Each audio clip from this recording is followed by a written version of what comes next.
Hello everyone, welcome back to പോമ fresh.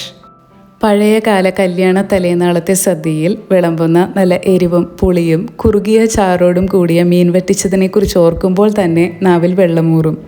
മീൻകറി ഉണ്ടാക്കിയ ശേഷം മൂടി വെച്ച് പിറ്റേ ദിവസം ഉപയോഗിക്കുന്നതിനാൽ തലേനാളത്തെ മീൻകറി എന്നാണിത് അറിയപ്പെട്ടിരുന്നത്. അപ്പം നല്ല ഉഗ്രൻ സ്വാദോടുകൂടിയ കല്യാണ സ്പെഷ്യൽ മീൻ വറ്റിച്ചത് എങ്ങനെ തയ്യാറാക്കാമെന്ന് നോക്കാം.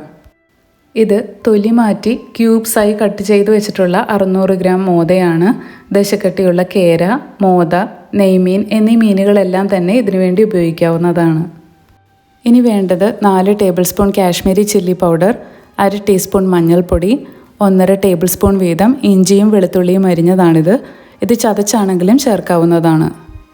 ഇത് 1.5 ടീസ്പൂൺ കടുകും 1/8 ടീസ്പൂൺ ഉലുവയുമാണ്. ഉലുവയ്ക്ക് പകരം വറുത്ത് പൊടിച്ച ഉലുവാപ്പൊടിയാണെങ്കിലും ചേർത്ത് കൊടുക്കാം. പക്ഷേ ഇതിൻ്റെ അളവ് കൂടിപ്പോകാതെ പ്രത്യേകം ശ്രദ്ധിക്കുക. അടുത്തത് കുടംപുളിയാണ്. ഞാനൊരു 7-8 പീസ് കുടംപുളി നന്നായി കഴുകി അതിൻ്റെ കറ കളഞ്ഞതിന് ശേഷം അല്പം വെള്ളത്തിലിട്ട് വെച്ചിരിക്കുന്നതാണിത്. കുടംപുളി നമുക്ക് 2 രീതിയിൽ മീൻകറിയിൽ ചേർക്കാവുന്നതാണ്. ഒന്ന് മുഴുവനോടുകൂടി ചേർക്കുക, അല്ലെങ്കിൽ 6-7 ചുള കുടംപുളി നന്നായി കഴുകിയ ശേഷം കുറച്ചധികം തന്നെ വെള്ളത്തിലിട്ട് തിളപ്പിക്കുക. എന്നിട്ട് പുളിയില്ലാതെ ആ വെന്ത വെള്ളം ഉപയോഗിക്കുക. ഇനി വേണ്ടത് കുറച്ചധികം തന്നെ കറിവേപ്പിലയാണ്. 7-8 തണ്ട് നിരത്താനും ഒരു 3 തണ്ട് ലാസ്റ്റ് ഞെരടി ഇടാനുമാണ് ഞാനിതിൽ ഉപയോഗിച്ചിരിക്കുന്നത്. ചാറിനായി ഞാൻ ഉപയോഗിക്കുന്നത് 1.5 കപ്പ് വെള്ളമാണ്. ഇതിൽ നിന്നും കുറച്ചെടുത്ത് മുളക് പൊടിയും മഞ്ഞൾപ്പൊടിയും നല്ല പേസ്റ്റ് പോലെ കുഴച്ചെടുക്കുക. വെള്ളം അധികമായി പോകരുത്, നല്ല കുറുകിയ രീതിയിൽ വേണം ഇതിരിക്കാനായിട്ട്. ഇനി അടികട്ടിയുള്ളൊരു പാത്രം അടുപ്പിൽ വെച്ച് ചൂടാകുമ്പോൾ അതിലേക്ക് 2 ടേബിൾ സ്പൂൺ വെളിച്ചെണ്ണ ഒഴിച്ച് കടുകും ഉലുവയും ചേർത്ത് പൊട്ടിക്കുക. പൊട്ടിയ ശേഷം ഇഞ്ചിയും വെളുത്തുള്ളിയും ചേർത്ത് നല്ല ബ്രൗൺ കളറാക്കി മാറ്റുക.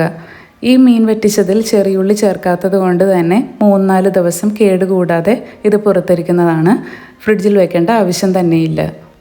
ഇഞ്ചിയും വെളുത്തുള്ളിയും ബ്രൗൺ കളറായി മാറുമ്പോൾ തീ ലോ ഫ്ലെയിമിലേക്ക് ആക്കിയ ശേഷം മുളക് പൊടി മഞ്ഞൾപ്പൊടി പേസ്റ്റ് ചേർത്ത് നന്നായിട്ട് വഴറ്റിയെടുക്കുക.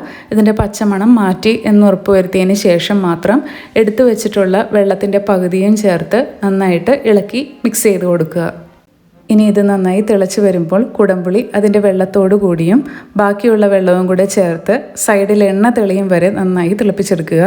ഇതിലേക്ക് പാകത്തിനുള്ള ഉപ്പും കൂടെ ചേർത്ത് ഫ്ലെയിം ഓഫ് ചെയ്യാവുന്നതാണ്.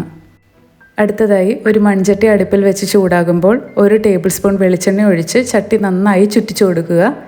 എന്നിട്ട് ഒരു 7-8 തണ്ട് കറിവേപ്പില മുഴുവനോടെ ചട്ടിയിൽ നിരത്തി അതിനു മുകളിൽ ഓരോന്നായി മീൻ കഷ്ണങ്ങളും നിരത്തി കൊടുക്കുക. ഇനി തിളപ്പിച്ച് വെച്ചിട്ടുള്ള ചാറ് മുഴുവനും മീൻ കഷ്ണങ്ങൾക്ക് മേൽ ഒഴിച്ചു കൊടുത്ത് ചട്ടി നന്നായി ഒന്ന് ചുറ്റിച്ചു കൊടുക്കുക. ഇത് തിള വരുമ്പോൾ മൂടി വെച്ച് ലോ ഫ്ലെയിമിൽ 5 മിനിറ്റ് വേവിക്കുക. ശേഷം മൂടി തുറന്ന് ഒന്നുകൂടെ ഒന്ന് ചുറ്റിക്കുക. 3-4 ദിവസത്തേക്കുള്ള മീൻകറി ആണെങ്കിൽ ഇത്രയും ചാറ് തന്നെ പാകമാണ്. ഇതെല്ലാ ദിവസവും രാവിലെ ചെറുതായി ഒന്ന് തിളപ്പിച്ച് മാത്രം ഉപയോഗിക്കുക. ഞാനിവിടെ കുറച്ചുകൂടെ ചാറൊന്ന് വറ്റിച്ചെടുക്കുകയാണ്. ചാറ് വറ്റി വന്ന ശേഷം ഇതിലേക്ക് 1 ടേബിൾ സ്പൂൺ പച്ചവെളിച്ചെണ്ണ ഒഴിച്ചു കൊടുക്കുക. കൂടെ 3 തണ്ട് കറിവേപ്പില ഒന്ന് ഞെരടിയ ശേഷം കീറിയിട്ട് കൊടുക്കുക. എന്നിട്ട് ഉടനെ തന്നെ മൂടി വെച്ച് മൂടി ഒരു 10 മിനിറ്റും കൂടെ ഇങ്ങനെ വെക്കുക. 10 മിനിറ്റ് കഴിഞ്ഞ് മൂടി തുറന്ന് ചട്ടി ഒന്നുകൂടി ഒന്ന് ചുറ്റിച്ച ശേഷം ഉപയോഗിക്കാവുന്നതാണ്.